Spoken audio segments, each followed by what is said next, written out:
नमस्कार दोस्तों, आज हम जानेंगे कि बीएड में लेसन प्लान किस तरह से बनाया जाता है। डेली लेसन प्लान बनाने के लिए सबसे पहले ऊपर की औपचारिकताएं पूरी करेंगे।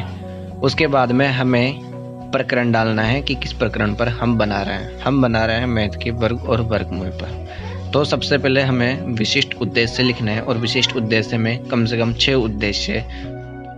उद्देश्य लिखने हैं और 6 पूरे के पूरे 6 उद्देश्य में कम से कम 2 बिंदु सब में लिखना है। सबसे पहले 3 कॉलम बनाएंगे, जिसमें पहले में क्रमांक संख्या, शिक्षण उद्देश्य और तीसरा अपेक्षित व्यवहारगत परिवर्तन, मतलब बच्चों का पढ़ाने के बाद में क्या परिवर्तन आया वो देखते हैं। तो पहला विशिष्ट उद्देश्य है ज्ञानात्मक के बारे में 2 बिंदु लिखने हैं। फिर अवबोधात्मक में 2 बिंदु लिखने हैं। फिर ज्ञानोपयोग में, मतलब बच्चों ने जो कुछ सीखा वो अपने जिंदगी में, अपने जीवन में उनका किस तरीके से उपयोग करते हैं। उसके बाद में लिखते हैं कौशल अर्थात बच्चों ने जितना पढ़ा, जितना समझा, उनमें से उसने क्या कौशल धारण किया।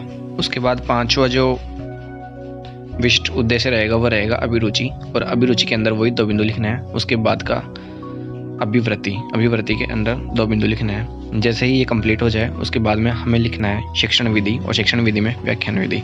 शिक्षण विधि के बाद शिक्षण प्रविधि के अंदर प्रश्नोत्तर विधि लिख सकते हैं। फिर सहायक सामग्री के अंदर चौक, डस्टर, लपेट फलक, संकेतक, चार्ट एवं अन्य विषय वस्तु उपयोगी सहायक सामग्री इत्यादि।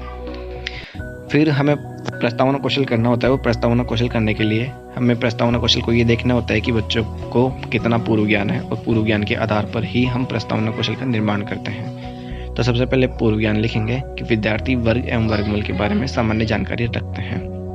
फिर प्रस्तावना कौशल का टॉपिक डालेंगे, और प्रस्तावना कौशल कुछ इस तरीके से करेंगे कि बच्चे कुछ 3-4 क्वेश्चन जानते रहे, और एक अंतिम क्वेश्चन ऐसा करना है जिसका जवाब बच्चे नहीं दे पाए, और उसी को हमें उद्देश्य कथन करना है। तो शुरुआत करते हैं। सबसे पहला प्रश्न है, बच्चों प्रथम 5 n प्राकृत संख्याएं बताओ।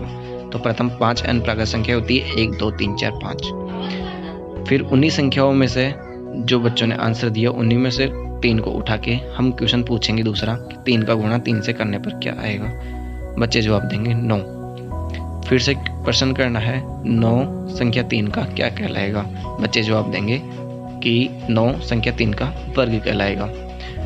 फिर हम अपना जो प्रकरण लिए थे उस प्रकरण के बारे में क्वेश्चन करते हैं कि वर्ग और वर्गमूल के बारे में आप क्या जानते हो।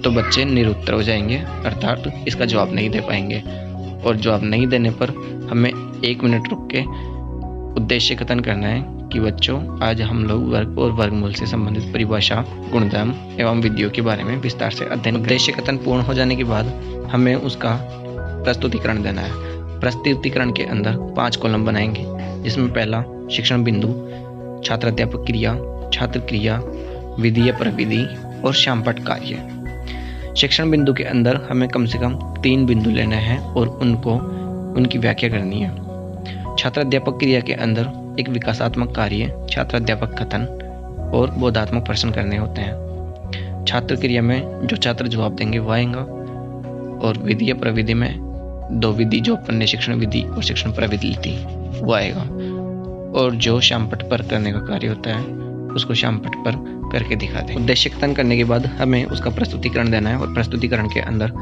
5 कॉलम बनाएंगे। शिक्षण बिंदु, छात्र अध्यापक क्रिया, छात्र क्रिया, विधि या प्रविधि और श्यामपट्ट कार्य। शिक्षण बिंदु के अंदर कम से कम 3 बिंदु ऐसे लेने हैं जो हमें छात्रों को पढ़ाना है। छात्र अध्यापक क्रिया में एक विश्लेषणात्मक प्रश्न अथवा विकासात्मक प्रश्न करना है। फिर छात्र अध्यापक कथन करना है, और उसके बाद बोधात्मक प्रश्न करना है, मतलब अब हमने जो व्याख्या की है उसे जांचना है, कुछ इस तरीके से।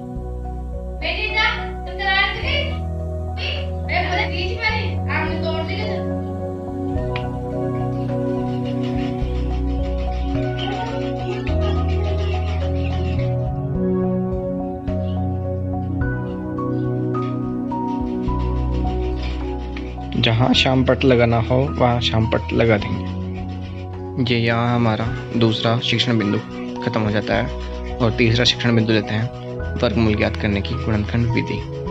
इसके बाद में सबसे पहले विकासात्मक प्रश्न करेंगे, फिर छात्र अध्यापक कथन, और छात्र अध्यापक कथन के अंदर ही हमें श्यामपट्ट लगाना होता है। छात्र अध्यापक कथन के बाद हमने जो बच्चों को सिखाया उसी के अंदर से बोध प्रश्न करने होते हैं, कम से कम 2 बोध प्रश्न। तीनों शिक्षण बिंदु पूर्ण हो जाने के बाद हमें बच्चों से मूल्यांकन प्रश्न करना है। मूल्यांकन प्रश्न के रूप में वस्तुनिष्ठ प्रश्न अर्थात ऑप्शनल क्वेश्चन, 2 ऑप्शनल क्वेश्चन, 2 रिक्त स्थान वाले क्वेश्चन, 2 छोटे लघुरात्मक क्वेश्चन और 1 निबंधात्मक क्वेश्चन जिसे गृह कार्य में बच्चों को देना है और नीचे लिखना है पर्यवेक्षक टिप्पणी। इस तरीके से हमारा एक लेसन प्लान कंप्लीट होता है। Thank you.